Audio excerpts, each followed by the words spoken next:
Puji Tuhan, shalom. Ada kehidupan di sini, shalom. Saudara kalau datang kepada Tuhan, saudara nggak boleh setengah hati. Nggak laku di hadapan Tuhan. Ya, saudaraku, harus bersungguh hati, respon yang baik. Cari, dapatkan Tuhan. Itulah pribadi yang lapar haus. Ya, saudara pernah lapar, pernah haus, saudara pasti mengejar. Betul, saudara?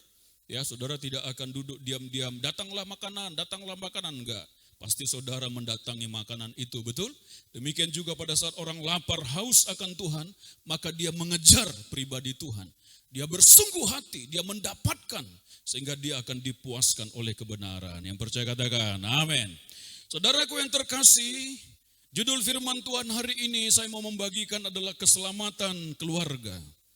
Tuhan menghendaki supaya seluruh keluarga kita diselamatkan.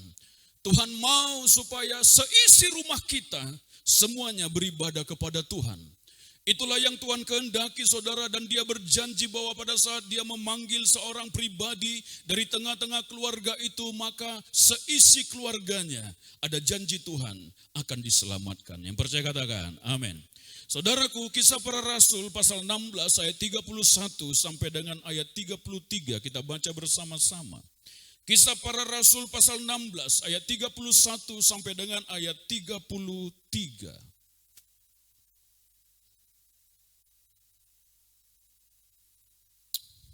Puji Tuhan. Siap dengarkan firman, amin.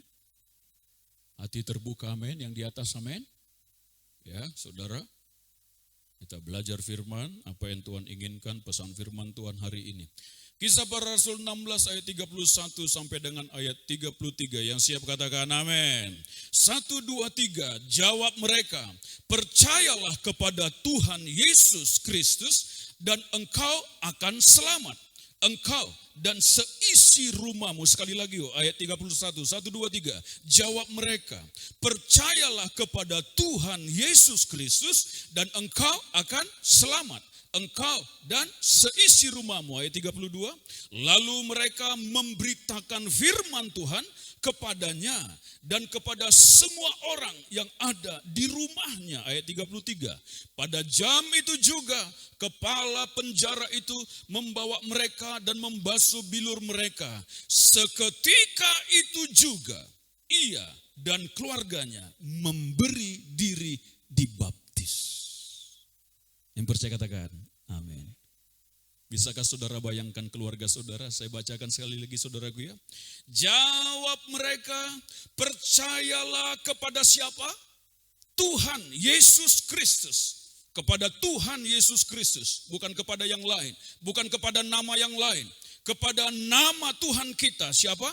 Yesus Kristus. Percayalah bahwa dialah anak domba Allah, anak Allah itu sendiri yang menjadi keselamatan bagi kita yang percaya kepada dia. Firman Tuhan berkata, percayalah kepada Tuhan Yesus Kristus dan engkau akan diselamatkan. Engkau dan seisi rumahmu. Jadi ada janji Tuhan bagi saudara dan saya. Apabila saudara meresponi Tuhan dalam kehidupan kita, maka kita diselamatkan. Dan janjinya adalah kita dan seisi rumah kita itu akan diselamatkan. Amin, saudara. Ini janji Tuhan, tetapi tidak terjadi otomatis, saudaraku. Saudara diselamatkan, lalu saudara bilang sudah diselamatkan semua. Tidak, bukan begitu. Semuanya harus percaya kepada Yesus. Semuanya harus menyerahkan hidup kepada Yesus. Lewat hidup saudara yang sudah diselamatkan itu. Itu maksudnya. Lalu mereka memberitakan firman kepadanya dan kepada semua orang. Jadi firman Tuhan harus disampaikan. Harus diberitakan kepada seluruh keluarga kita. Ya. Pada jam itu kepala penjara, nanti saudara baca di rumah dari awal ini Paulus dan Silas di penjara, saudaraku ya. Jadi kepala penjara itu dan orang-orang di situ, saudara, mereka mengalami Tuhan, ya. Ayat 33, pada jam itu juga kepala penjara itu membawa mereka dan membasuh bilur mereka. Seketika itu juga ia dan keluarganya memberi diri dibaptis. Apakah saudara sudah dibaptis? Apakah orang tua saudara sudah dibaptis? Apakah kakak adik saudara sudah dibaptis? Apakah seisi keluarga saudara sudah dibaptis seperti firman Tuhan ini, saudara? Ya, kalau belum, inilah yang kita mau selamatkan, keluarga kita, saudara.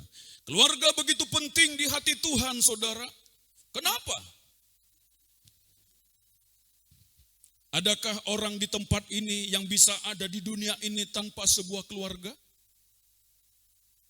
Adakah saudara tiba-tiba nongol dari perut bumi lalu saudara keluar, lalu saudara hidup sendiri? Tidak ada. Setiap manusia ini adalah bagian dari sebuah keluarga. Ya saudaraku, dan kita adalah anggota dari sebuah keluarga. Dan saya mau beritahu adalah begitu penting di hati Tuhan keluarga saudara dan saya.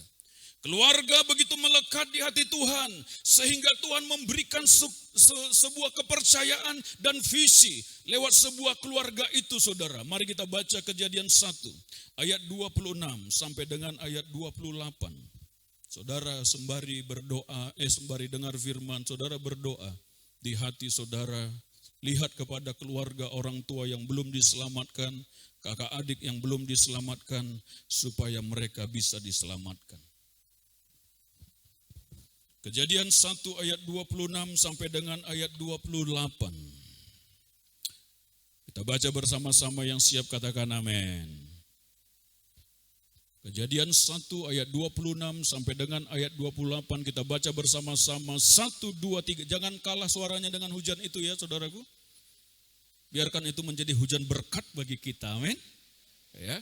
Kejadian 1 ayat 26 sampai dengan ayat 28, 1, 2, 3. Berfirmanlah Allah, baiklah kita menjadikan manusia menurut gambar dan rupa kita, supaya mereka berkuasa atas ikan-ikan di laut dan burung-burung di udara, dan atas ternak, dan atas seluruh bumi, dan atas segala binatang melata yang merayap di bumi. Ayat 27.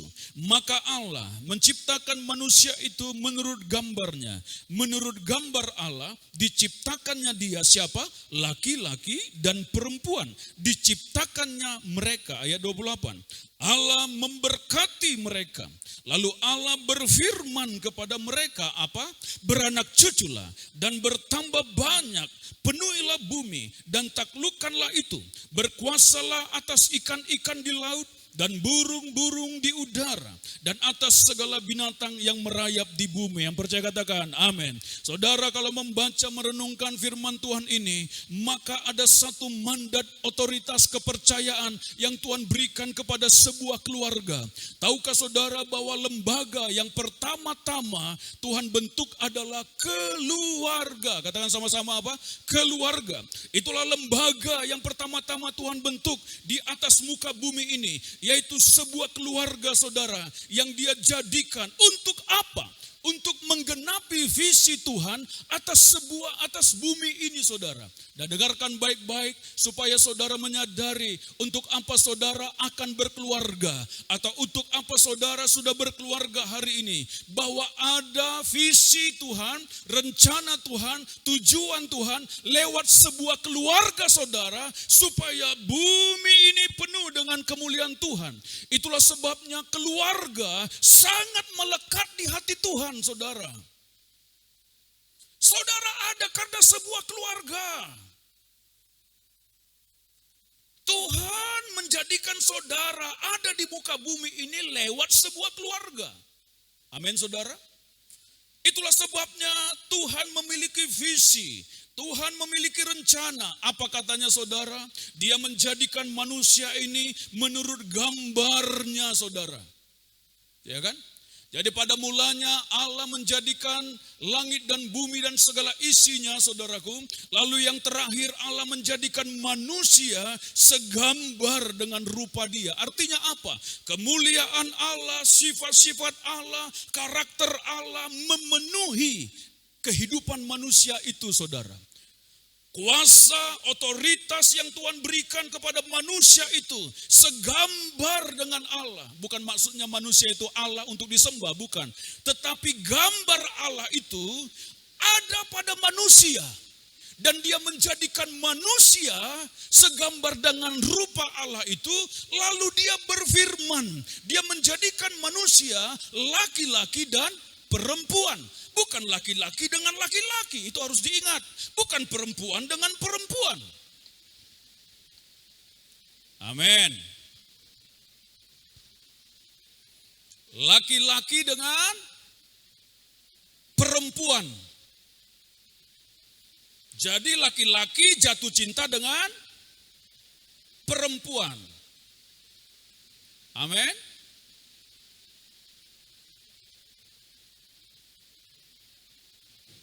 Hati-hati dengan Sodom Gomora hari-hari ini. Laki-laki cinta sama laki-laki. Perempuan cinta sama perempuan. Allah tidak menjadikannya seperti itu. Gereja harus tegas. Tidak bisa kompromi. Kenapa ada yang seperti itu? Karena dosa.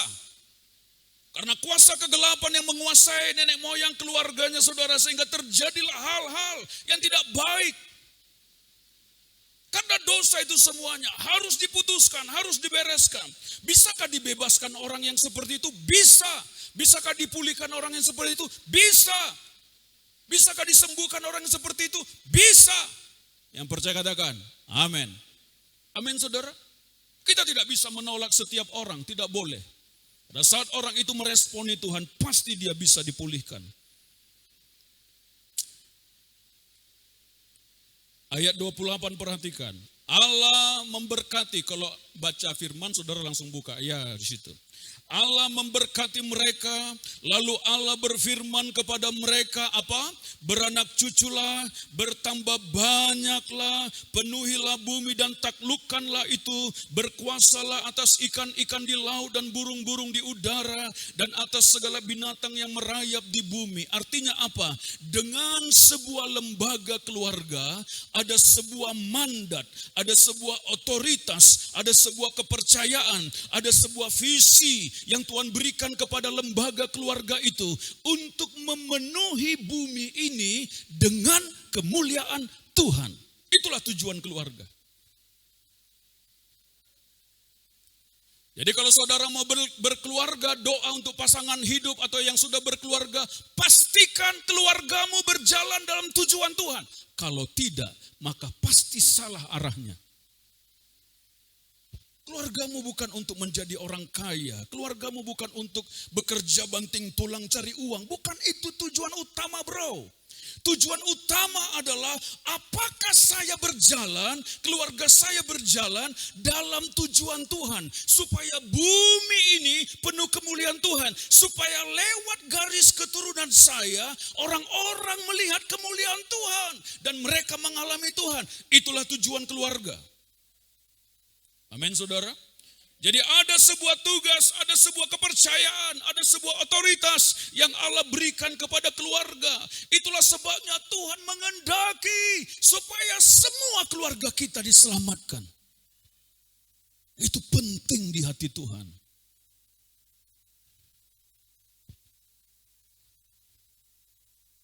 Tegakah saudara melihat orang tuamu tetap hidup dalam dosa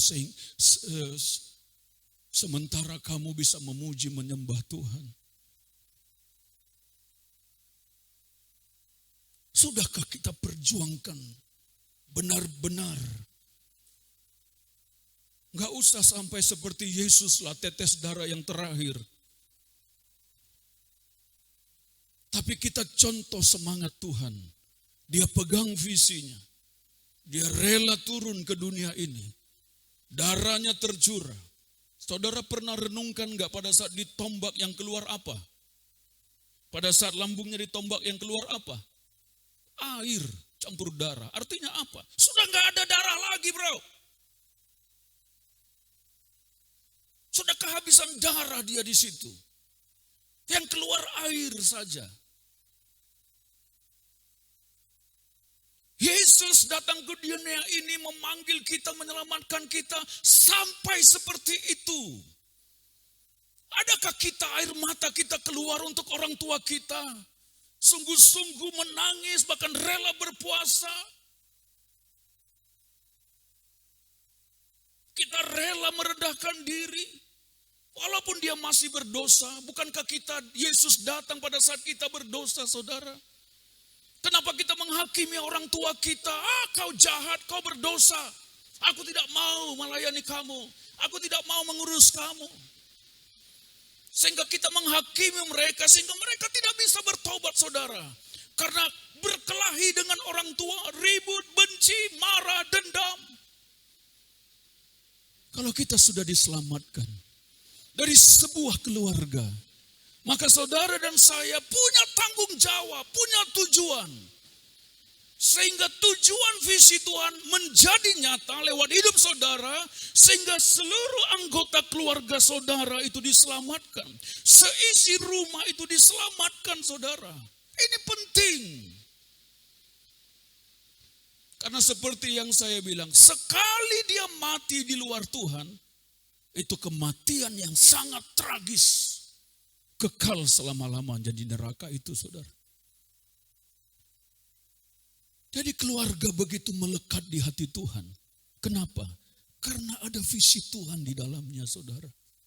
Jadi jangan berkeluarga tanpa visi Tuhan, ya saudara. Amin. Kalau saudara berdoa untuk seorang pasangan hidup, pahami dulu apa tujuan Tuhan. Kalau menikah diberkati, mudah saja. Saudara tinggal ambil orang. Tapi setelah itu berantem, berkelahi, cerai. Apakah itu tujuan keluarga? Satu di sini, satu di sana. Cari uang di sini, cari uang di sana. Apakah itu keluarga? Bukan. Renungkan baik-baik kalau kamu mau berkeluarga. Ada tujuan Tuhan, ada visi Tuhan. Itulah sebabnya dia ingin semua keluarga ini dipulihkan, diselamatkan. Sehingga lewat keluarga kita, saudara, kemuliaan Tuhan dinyatakan di mana-mana dan orang melihat perbedaan. Bukankah itu yang sudah terjadi atas kehidupan saudara? Aku senang melihat kakak abang itu baik. Keluarganya menyembah Tuhan, beribadah kepada Tuhan. Orang-orang diberkati, saudara. Tapi coba, malas aku lihat abang itu, tukang main perempuan kerjanya itu. Pergi pagi, pulang pagi. Tidak jadi berkat. Orang tidak bisa diselamatkan. Tapi saudara dan saya sudah mengalami Tuhan, saudara berkeluarga, dipulihkan oleh Tuhan. Memang dulu ada sebuah kesalahan dalam membangun keluarga, tetapi saudara sudah dipulihkan, sudah diselamatkan oleh Tuhan, saudara. Maka kehidupan kita dan seisi rumah kita supaya hidup dalam tujuan Tuhan kembali. Amin, saudara. Orang tua yang belum diselamatkan, doa sungguh-sungguh kepada Tuhan. Karena firman Tuhan tadi berkata apa, saudara? Engkau dan seisi rumahmu. Ada janji Tuhan di situ. Amin, saudara. Ya. Dia tidak memerintahkan kepada malaikat, kumpul semua malaikat, penuhi bumi ini dengan kemuliaanku. Enggak ada. Ada berlaksa-laksa malaikat Tuhan. Tapi mandat, otoritas, kepercayaan, tugas diberikan kepada keluarga. Manusia, laki-laki dan perempuan yang dipersatukan oleh Tuhan.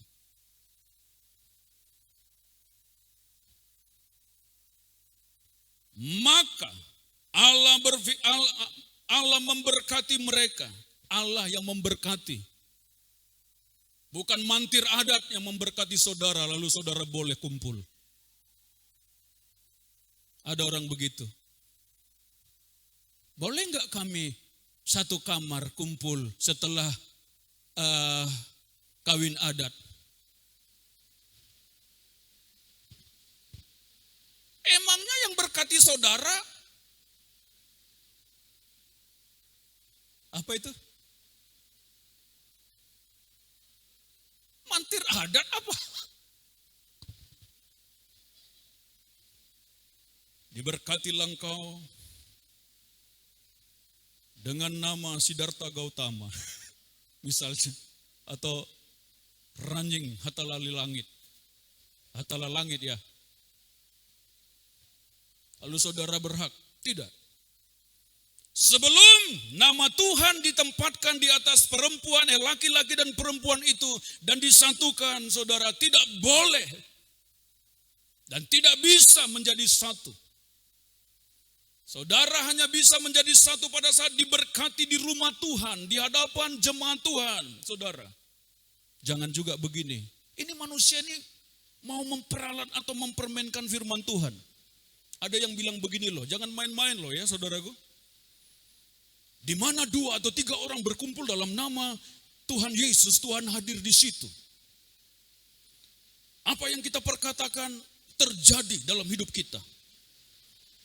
Maka kumpullah ini saudara, laki-laki dan perempuan ini dalam satu kamar, lalu berdoa bersama-sama. Lalu berkata, dalam nama Yesus, mulai hari ini kami menjadi pasangan suami istri.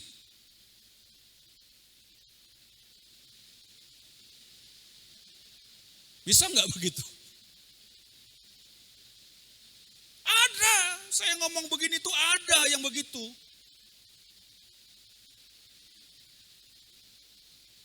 Jangan main-mainkan firman Tuhan. Bahaya itu manusia yang begitu. Allah memberkati mereka. Dari mana? Dari hamba Tuhan yang ditempatkan, yang Tuhan berikan otoritas dalam gerejanya untuk mempersatukan di dalam nama Tuhan, baru boleh menjadi satu. Sebelum itu tidak boleh. Jadi kawin adat bukan untuk menyatukan saudara, itu hanya untuk persyaratan adat saja. Jangan nanti salah pula di sini ya kan, boleh pula kumpul katanya pula.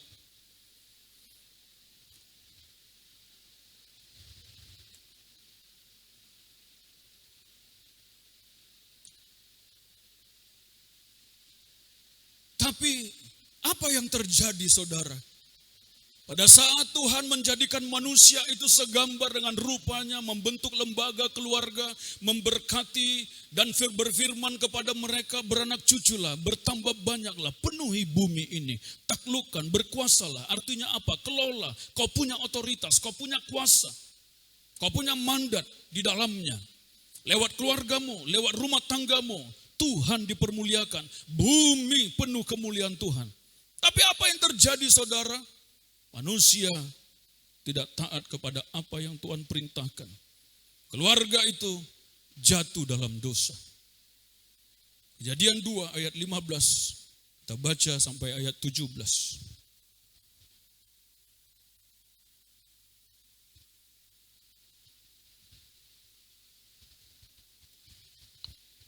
Kejadian pasal 2 ayat 15 sampai dengan ayat 17. Apa perintah Tuhan kepada manusia, saudara? Kita baca yuk sama-sama. 1, 2, 3. Tuhan Allah mengambil manusia itu dan menempatkannya dalam Taman Eden untuk mengusahakan dan memelihara apa? Taman itu. Lalu Tuhan Allah memberi perintah ini kepada manusia. Apa perintahnya? Semua pohon dalam taman ini boleh kamu makan buahnya dengan bebas. Tetapi pohon pengetahuan tentang yang baik dan yang jahat itu janganlah kau makan buahnya. Sebab pada hari engkau memakannya pastilah engkau mati. Itu firman Tuhan. Perintahnya apa saudara? Tuhan Allah memberi perintah kepada manusia, semua pohon dalam taman ini boleh kamu makan. Amin. Boleh dimakan?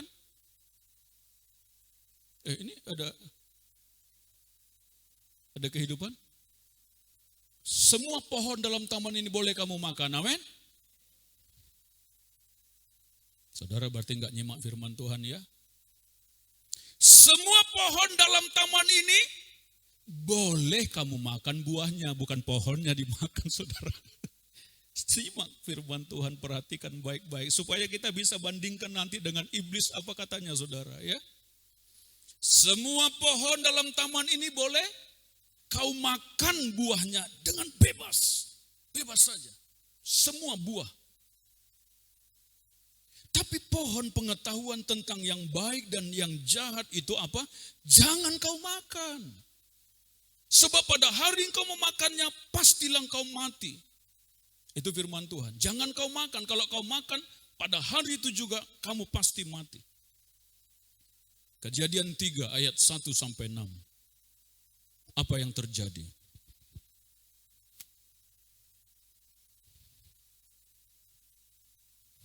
Inilah keadaan manusia itu, saudara, yang perlu kita selamatkan keluarga kita.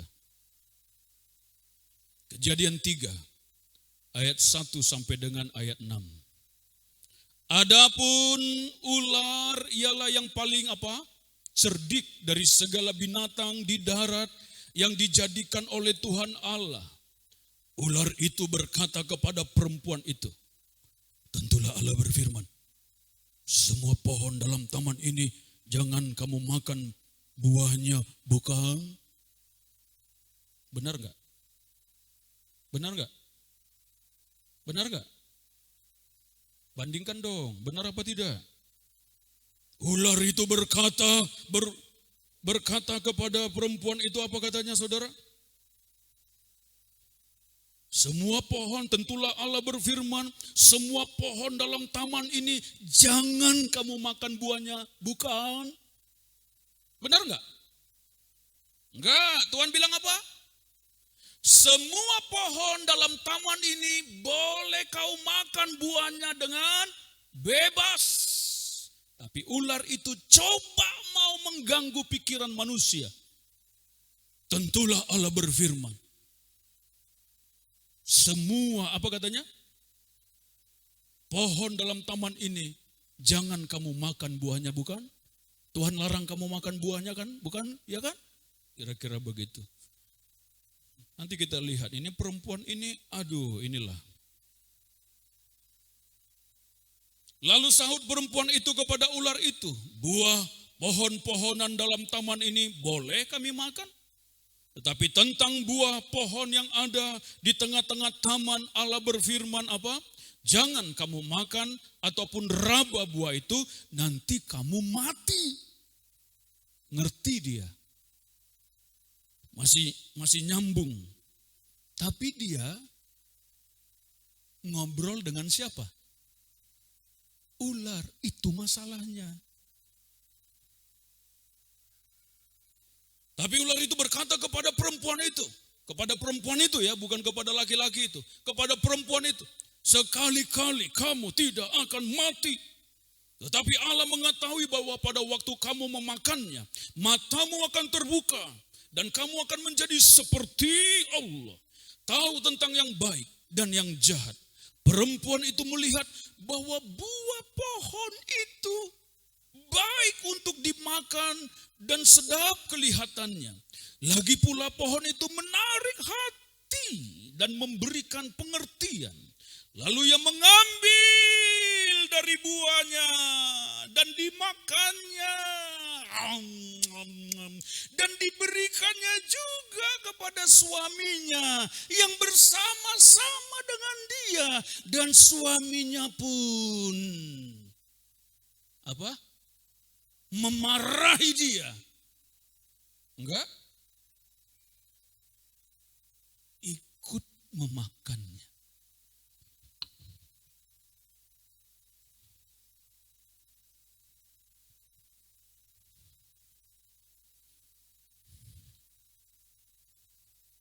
Iblis menipu pola pikir manusia sehingga manusia ini tergoda. Yang tadinya dia anak Tuhan, mengerti firman, tetapi bergaul dengan cara dunia.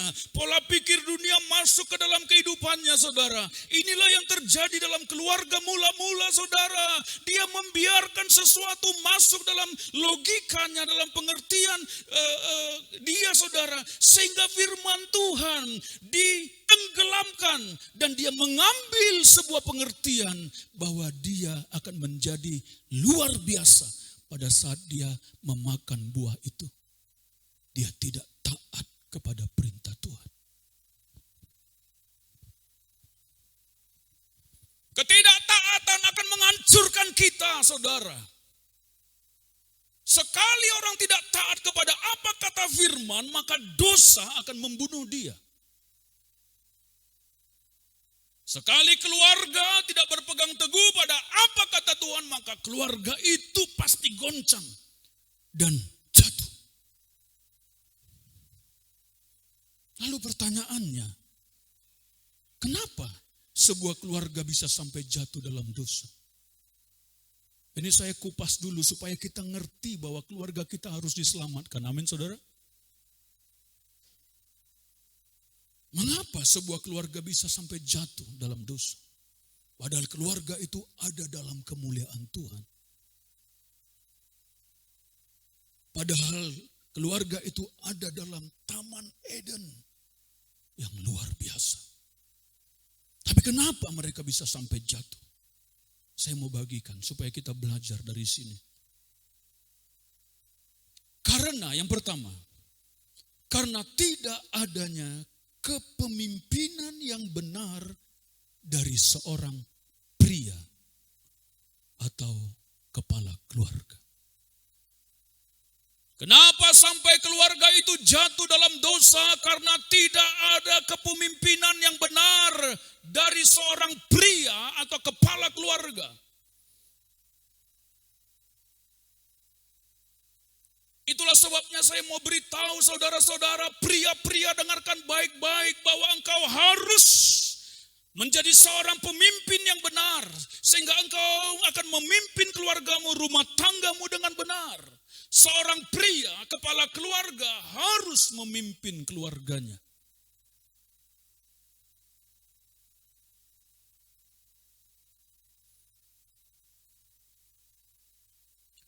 Semua pohon dalam taman ini boleh kau makan buahnya. Tapi satu ya, pohon di tengah-tengah taman ini tidak boleh kau makan buah. Mereka ada dalam zona nyaman, kemuliaan Tuhan yang luar biasa. Tapi tidak menjaga dirinya dalam sebuah ketetapan firman. Mereka berjalan-jalan. Adam tidak was-was, tidak jeli bahwa langkah mereka mendekati apa yang dilarang Tuhan. Dia tidak memimpin istrinya. Istrinya membawa dia semakin dekat ke arah itu, semakin dekat ke arah itu, saudara. Lalu mereka dekat, ada ular di situ, saudaraku. Kenapa itu bisa terjadi? Karena Adam, seorang pria kepala keluarga, tidak memimpin rumah tangganya dengan baik. Kalau kau mau berkeluarga dek, laki-laki, dengarkan baik-baik. Ngerti dulu bahwa kau seorang pemimpin. Mohon maaf, ini bukan hanya kita mau lahirkan keturunan. Kamu bisa mimpin enggak?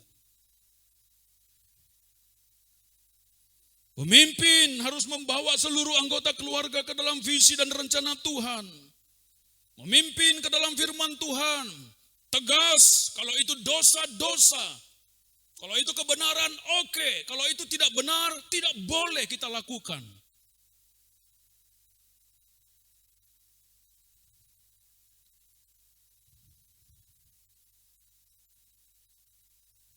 Kami pernah layani suami istri.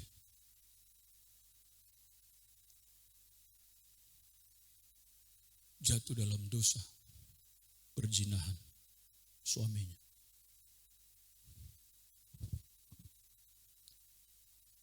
Lalu kami tanya, apa kebiasaan kalian yang kira-kira tidak benar kalian lakukan? Dia bilang apa satu? Kami biasa nonton film porno berdua.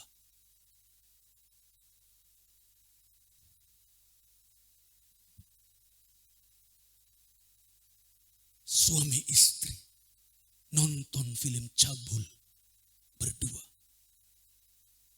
Suami istri kok nggak apa-apa? Bukan masalah suami istri nggak apa-apa, saudara. Masalahnya tontonan itu ada roh Ada roh jinahnya, saudara.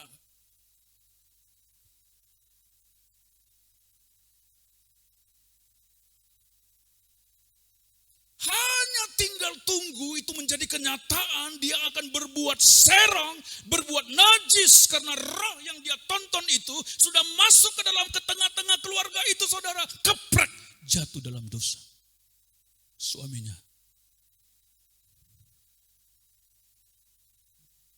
berbuat selingkuh sama orang yang membantu dia di rumah itu. Berzina. Keluarga itu mulai semakin hancur. Berkelahi. Kata-kata cerai keluar. Pukul-pukul, saudara. Kenapa? Karena mendekat kepada sebuah apa yang Tuhan larang. Laki-laki tidak memimpin keluarganya dengan benar. Mendekat. Harusnya dia pimpin. Sini. Gak boleh ke situ, gak boleh. Aku mau ke sini, aku mau lihat. Apa kamu? Tegas, kalau itu kebenaran. Jadi pria jangan loyo, bro. Ya gak apa-apa, sini kita. Kan begitu. Tegas dong. Gak boleh sayang, gak boleh. Gak boleh. Kamu mengganggu hak orang lain. Gak boleh, sini. Gak boleh, tinggalkan itu semua. Tegas dong. Pria harus tegas. Gak boleh sayang, gak boleh. Sini dulu kamu, itu gak boleh. Kalau kamu gitu caranya, nanti perempuan itu bilang, kamu aja kayak gitu.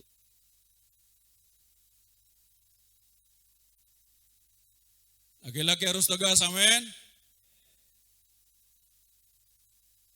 Tegas dalam kebenaran. Problemnya di situ. Siapa itu?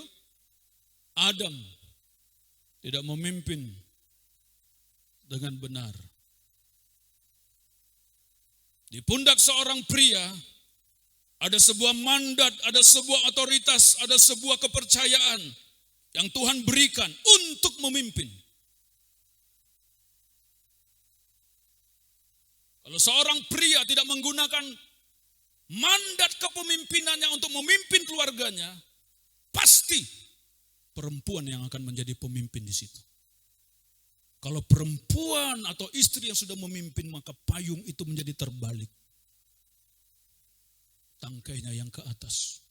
Pada saat problem datang, nampung semua di situ. Sudah keberatan, geprek. Payungnya pun hancur lebur. Karena sudah enggak tahan lagi dengan beban. Payung itu jangan terbalik. Dia harus ada di atas. Pria yang menjadi pemimpin. 1 Korintus 11 ayat 3. Tolong dibuka. 1 Korintus 11 ayat 3. Ada di depan. Tetapi aku mau supaya kamu mengetahui hal ini. Yaitu apa? Kepala dari tiap laki-laki ialah siapa? Kristus. Kepala dari perempuan ialah laki-laki. Dan kepala dari Kristus ialah Allah. Kamu harus mengetahui perkara ini. Apa? Kepala dari tiap laki-laki adalah Kristus. Kepalanya Kristus. Kepala dari setiap perempuan adalah laki-laki. Kepala dari Kristus adalah Allah. Jadi setiap laki-laki harus mengikuti pemimpinnya yang menjadi kepala, yaitu Kristus. Apa kata firman Tuhan, saudara? Saudara harus memahami, saudara harus pegang. Karena kalau tidak paham tentang firman Tuhan, bagaimana kamu memimpin keluargamu?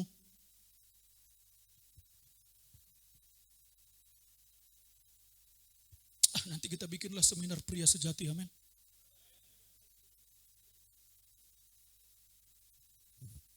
Pria-pria kumpul dulu. Kang Asep kumpul kita. Kita ngobrol dulu. Apa seorang pria itu?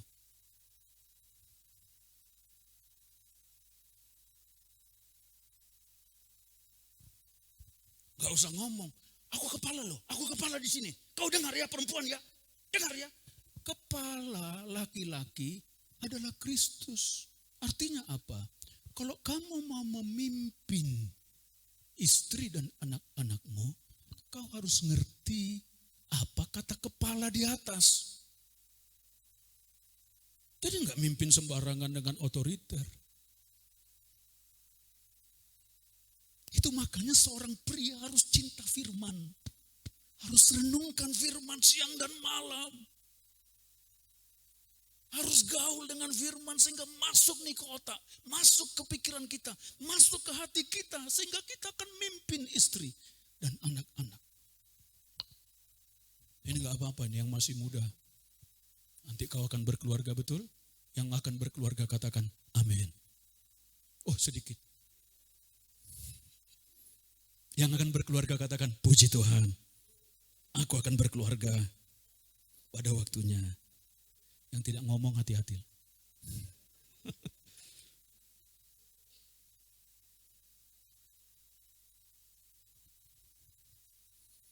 Gak apa-apa, nanti saudara akan ngerti firman Tuhan. Ini bagus dibagikan dari dini. Bukan pernikahan dini ya, dini. Saudara ngerti firman. Sehingga seorang perempuan tahu pada saat dia membangun sebuah keluarga. Dia tahu posisinya. Dia tunduk. Dia dengar-dengaran. Karena yang menjadi kepala adalah suami.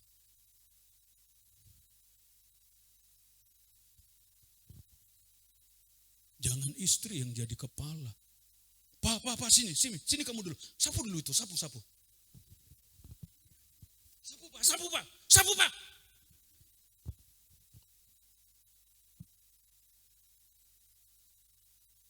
Gak bisa. Kalau pemimpinnya tidak mengambil otoritas yang benar, pasti istri ngambil. Pernah gak lihat istri-istri naik ke genteng? Bocor. Pak, bocor Pak. Biar aja. Pak, bocor Pak. Biar aja. Kalau dilihatnya suaminya nggak bertindak, nanti dia naik ke loteng itu. Dia nambal sendiri. Perempuan itu cenderung begitu. Jadi kepala adalah kepemimpinan, kepala adalah otaknya, kepala adalah membawa seluruh keluarga untuk bergerak bersama dalam tujuan Tuhan. Apa tadi tujuan Tuhan dalam keluarga? Bumi penuh kemuliaan Tuhan lewat keluarga kita. Amin. Arahkan kepada tujuan Tuhan, arahkan kepada tujuan. Bang, aku nggak ngerti tujuanku berkeluarga apa ya?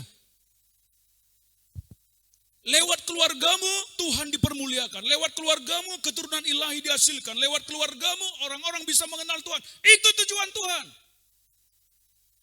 Arahkan, pimpin istri dan anak-anak. Yuk kita berdoa, yuk kita melayani Tuhan. Yuk kita ke gereja, yuk kita beribadah kepada Tuhan. Pimpin.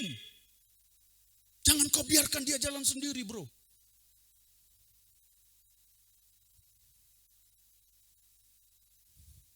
Pimpin. Yang pria-pria katakan, aku seorang pemimpin. Tepuk dadamu, aku seorang pemimpin. Amin.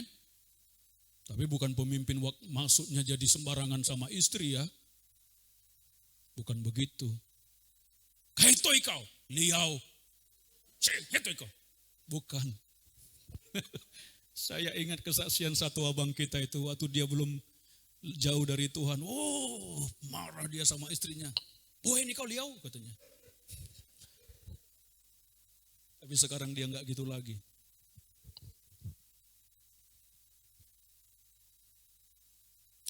Yang kedua, kenapa keluarga bisa jatuh dalam dosa? Karena tadi sudah kita bahas. Mendekat ke arah perkara yang dilarang Tuhan. Jangan mendekat kepada hal-hal yang dilarang Tuhan. Amin, saudara.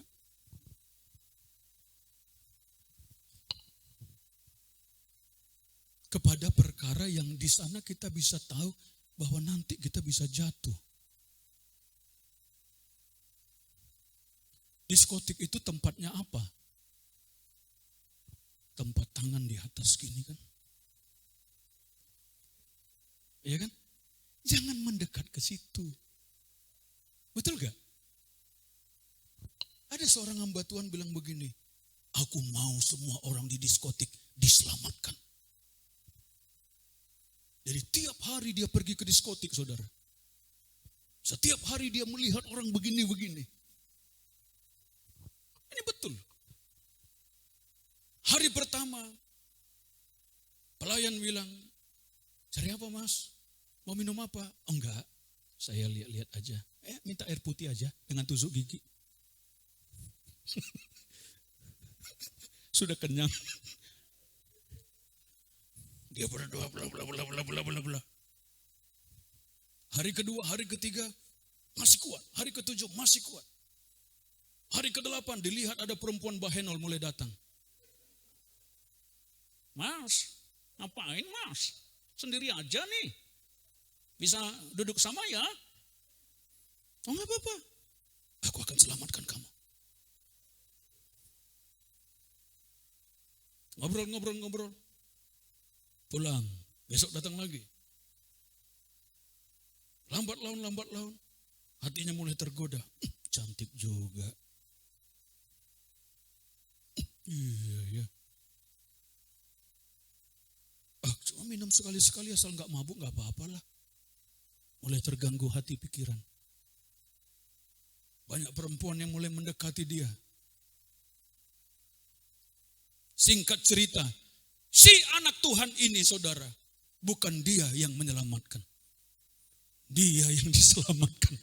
Masuk ke dalam arena sebuah klub malam. Dan dia pun minum mabuk, tangan mulai ke atas. Sama dengan yang orang-orang di situ. Kenapa? Itu bukan tempat kita, jangan dekati. Saya kadang risih saudara harus misalnya parkir dulu ya ke tempat ada di situ. Parkir aja, aduh nanti dilihat orang mobilku ada di sini dikira aku mau macam-macam. Cepat kita pergi, saya bilang.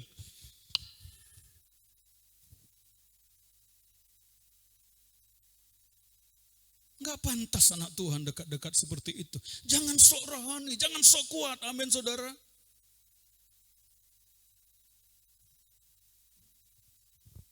Kamu duduk bersebelahan saja dekat perempuan laki-laki, saudara berbeda begitu.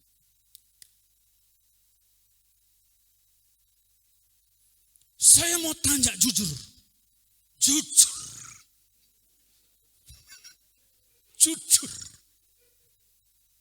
Kamu dekat dengan lawan jenis, lalu gak ada gangguan sinyal dari alien. 1-2 kali oke, mungkin ngobrol saudara. 3, 4, 5 kali, ke 10 kali, keprek. Paling tidak dosa di pikiran. Jangan main-main bro. Kita harus waspada, jangan mendekati hal-hal seperti itu. Seorang pria, hati-hati di tempat pekerjaanmu. Juga ibu-ibu.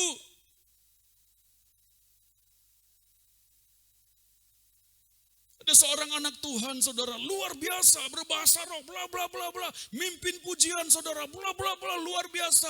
Tapi di dalam pekerjaannya datanglah seorang pria yang beda kepercayaan, tapi begitu sangat perhatian. Karena dia tahu kelemahan seorang perempuan. Perhatikan aku. Itulah kelemahannya. Minta perhatian dari Tuhan pertama, amin.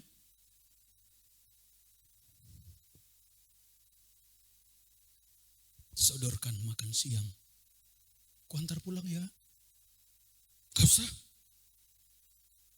Setiap hari ku antar pulang ya. Gak usah.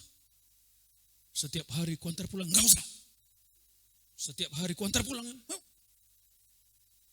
Laki-laki tidak mau menyerah. Sebelum aku dapatkan dia, aku tidak akan menyerah. Itulah buaya yang lari ke darat.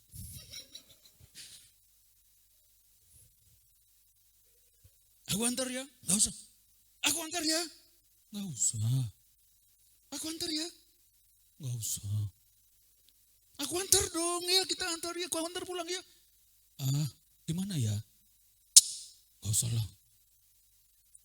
Besoknya lagi, aku antar ya, siapkan makan siang. Bikinkan teh. Ini benar, saya dengar langsung dari bapaknya, seorang pendeta bro.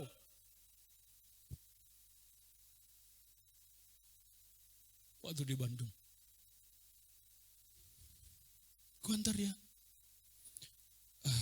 Mana ya? Ya udahlah sekali ini ya.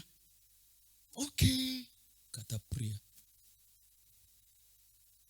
Brum. Aku bisa minum kopi dulu di rumah ya? Nggak usah. Besoknya lagi aku minum kopi dulu di rumah ya? Nggak usah. Besoknya lagi diantar pulang aku minum kopi di rumah ya? Ya udahlah masuklah ayo. Kan begitu kan?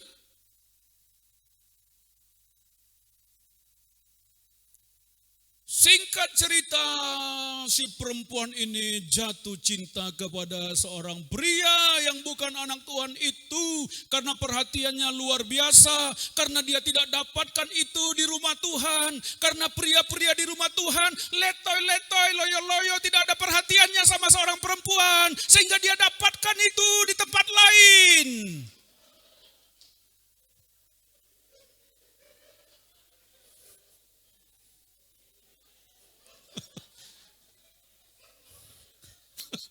Ini kejadian benar bro. Pria-pria di gereja, aduh tidak ada perhatiannya.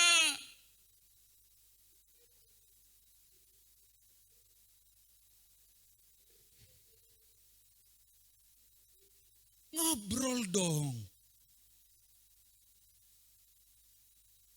Kami ngobrol kamu.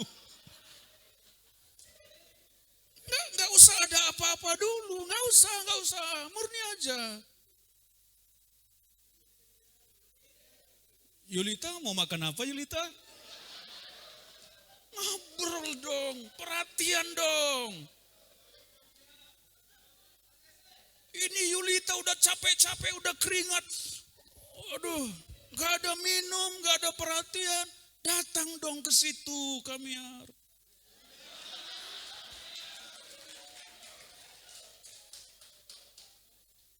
Haus kah Yulita? Haus bang. Nih udah saya bawakan. Enggak apa-apa. Jangan si Bang Ari langsung Kamiar lah. Jangan begitu. Inilah kesalahan pria dalam gereja. Kurang perhatian. Sehingga perempuan-perempuan kita lari ke tempat lain. Ya enggak lah. Pria di sini perhatian semua, amin. Ya. Kalau mau masuk mobil, bukakan pintu dong. Silakan mas. Jangan dia buka. Kenapa enggak bisa buka? Buka aja di situ bisa kok. Jangan begitu.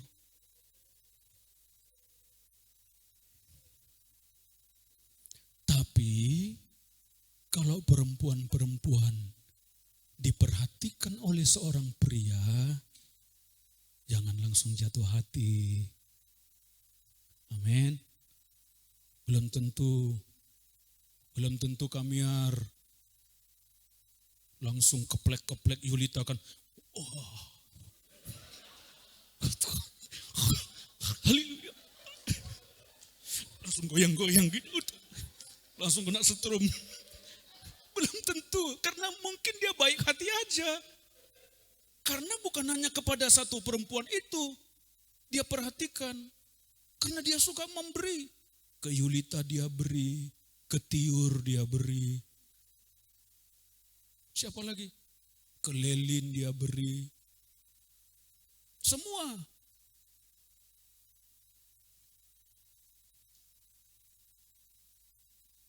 Ke Bank Kristi dia beri.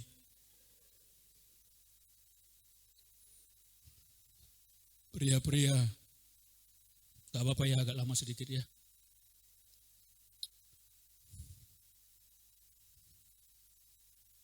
Amin pria. Jadi pemimpin, amin. Perhatian, amin. Oke. Perhatikan dulu yang di dalam lah, kau lirik-lirik ke belakang sana, keluar sana kamu. Hatiku yang hancur kau bikin kalau kau lirik-lirik keluar. Kedap dalam dulu dong.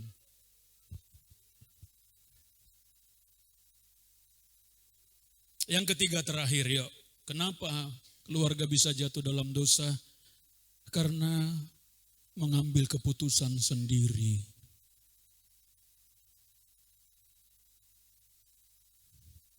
Saudara ingat tadi? Hawa ngobrol sama si ular itu. Saya mau beritahu ya, saudaraku yang terkasih. Kalau saudara ada masalah, ada problem, jangan suka menggosip. Apalagi menggosip di tempat yang salah dengan orang yang salah. Saudara ada masalah, minta pendapat kepada orang yang gak kenal Tuhan. Bukankah itu yang terjadi di dunia entertainment sekarang, saudara? Seorang anak Tuhan, hamba Tuhan, saudara, ada masalah, lari kepada pria yang tidak tahu mengenal Tuhan itu, saudara. Yang dia aja tukang main perempuan. Nasihati apa?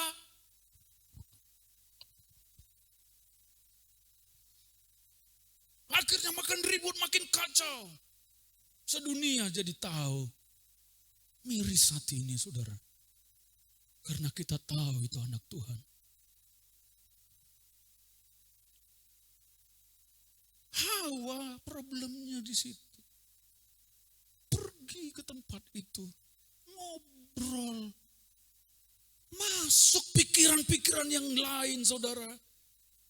Ngambil keputusan. Makan buah itu. Jatuh dalam dosa. Jangan ambil keputusan sendiri. Ngobrol sama pasangan, sama suami, Pak, ini gimana menurutmu? Ini begini, gini. Ini ada begini. Kalau sesuai firman loh. Tapi nanti kita nggak dapat nanti kalau kita nggak gini. Enggak. Bukan dengan cara begitu kita diberkati. Sayangku.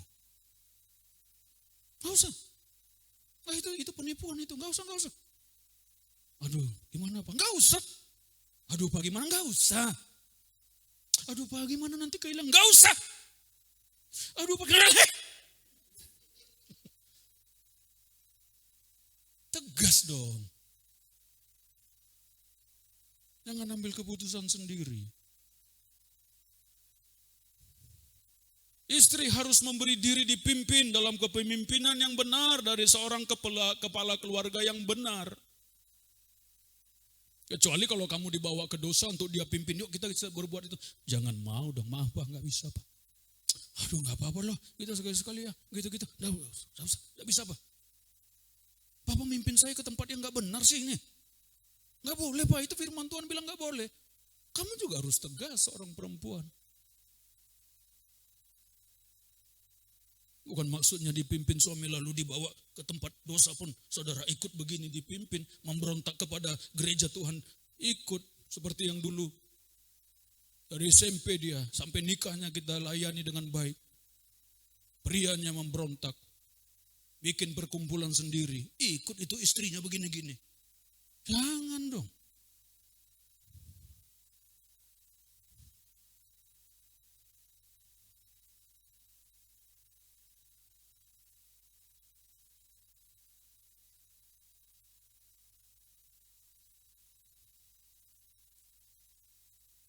Amin. Ini calon-calon istri dari seorang pria yang takut akan Tuhan kan? Amin? Enggak ada amin. Amin? Amin dong. Dengarkan dia. Ya, jadi jangan suka jalan-jalan sendiri ya. Amin. Ya, pergi sendiri istri. Aku mau pergi aja sendirilah. Aku mau ke Bali dulu sendirian ya Pak ya. Sendirian ngapain? Enggak Pak, mau refreshing dulu. Kok sendirian?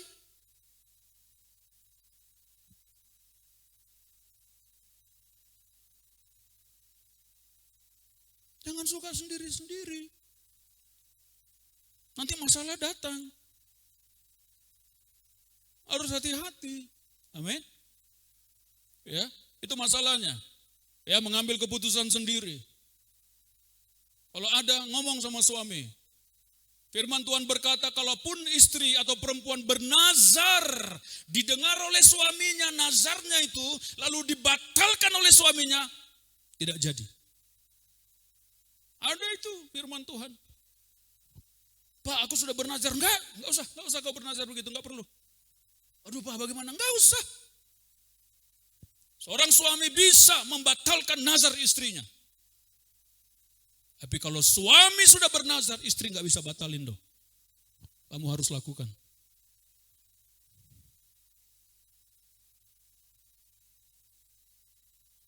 Itulah otoritas kepemimpinan. Jadi ngobrol dulu, jangan langsung nazar-nazar. Pak, bisa enggak begini? Begini. Enggak usah.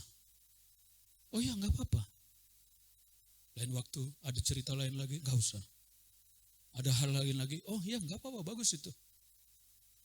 Harus diomongin. Ya, jangan simpan rahasia.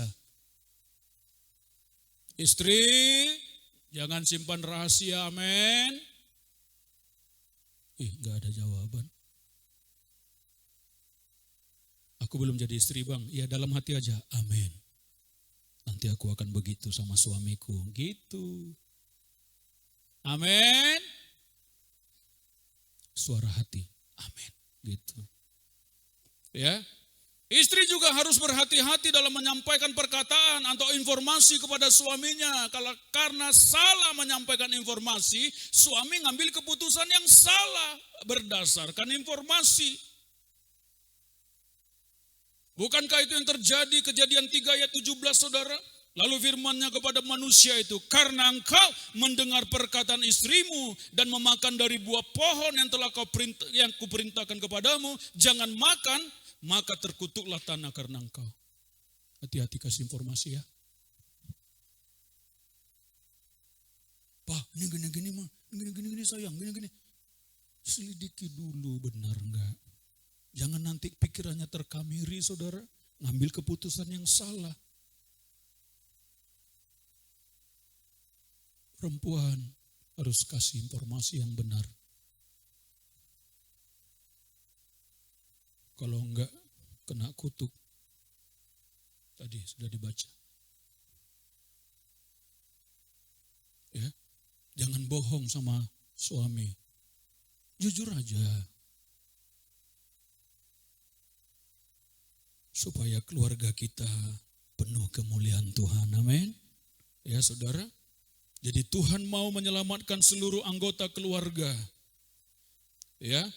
Kejadian 7 ayat 1. Lalu berfirmanlah Tuhan kepada Nuh, masuklah ke dalam bahtera itu engkau dan seisi rumahmu, sebab engkaulah yang kulihat benar di hadapanku di antara orang zaman ini. Masuklah ke dalam bahtera itu, engkau dan seisi rumahmu. Jadi jangan saudara sendiri yang masuk ke dalam bahtera keselamatan. Tapi bawa seisi keluarga, bawa orang tua, bawa kakak adik. Udah kebanyakan ngomong. Bawa. Kepala keluarga bawa istri dan anak-anaknya. Beribadah kepada Tuhan. Jangan ada seperti yang saya dengar. Kalau saya nggak mau maksa anak-anak. Kalau Dia mau ke gereja, kalau enggak. Biarkan saja dia ngambil keputusan. Masih di tengah keluarga kok. Masih anak yang perlu dipimpin. Nanti kalau dia sudah semakin dewasa, mengerti yang ngambil keputusan, baru boleh. Tapi kalau masih seperti itu, ayo ke gereja. Gak boleh gak ke gereja.